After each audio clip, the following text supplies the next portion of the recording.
Marie-Antoinette est une des personnes les plus connues de l'histoire de France. Elle était aussi la dernière reine de France. Donc, parlons-en.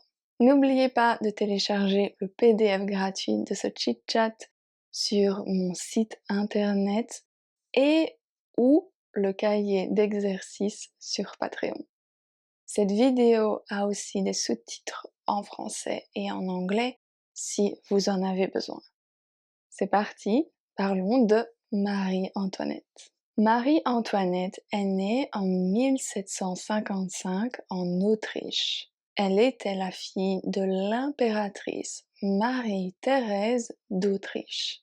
Elle a été envoyée en France par sa famille à l'âge de 14 ans pour épouser Louis-Auguste. Louis-Auguste avait lui seulement 16 ans à l'époque.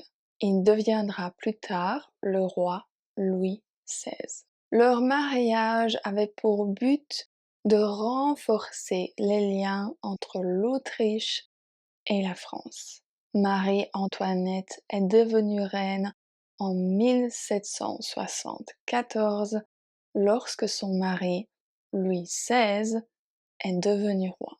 Marie-Antoinette est connue dans l'histoire pour aimer les fêtes, les beaux vêtements et les bijoux. Elle dépensait beaucoup d'argent pour s'habiller à la mode. C'est comme ça qu'elle a reçu son surnom Madame Déficit. Le déficit, c'est quand on n'a plus d'argent, quand on est en dessous de zéro à la banque. L'histoire dit que le roi Louis XVI ne portait pas beaucoup attention à Marie-Antoinette. À cause de cela, elle vivait une vie festive et futile pour fuir les difficultés de la cour française. Les règles et la rigueur de la France étaient très éloignées de son éducation autrichienne.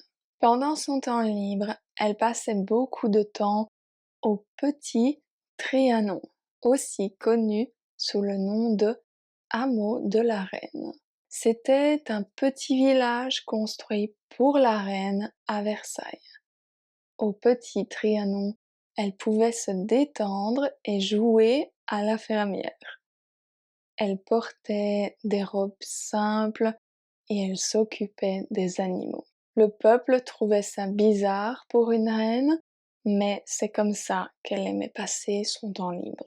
C'est aussi fort différent de son image dépensière.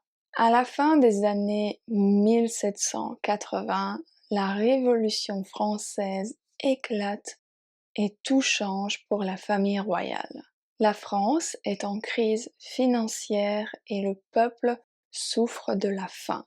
La famille royale est alors accusée d'être trop dépensière et d'être la cause de tous les problèmes du peuple. En 1789, la famille royale est forcée de quitter Versailles et est placée sous surveillance stricte.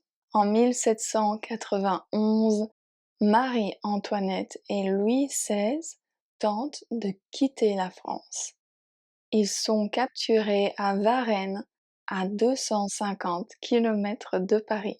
En 1792, la monarchie est abolie et en 1793, le roi Louis XVI est exécuté. Quelques mois plus tard, Marie-Antoinette est également jugée et condamnée à mort. Elle est alors guillotinée le 16 octobre 1793.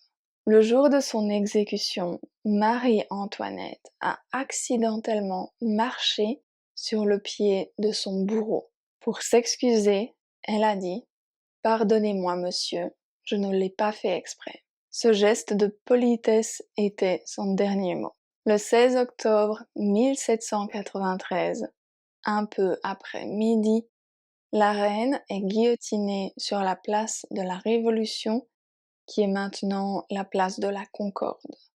Cet événement marque la fin de l'histoire royale de France. Si vous voulez en savoir plus sur Marie-Antoinette, vous pouvez regarder Marie-Antoinette de Sofia Coppola avec Kirsten Dunst. Voilà, c'est tout pour aujourd'hui.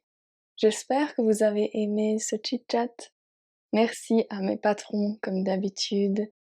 Je vous retrouverai vendredi prochain pour un nouveau chit-chat. À vendredi prochain.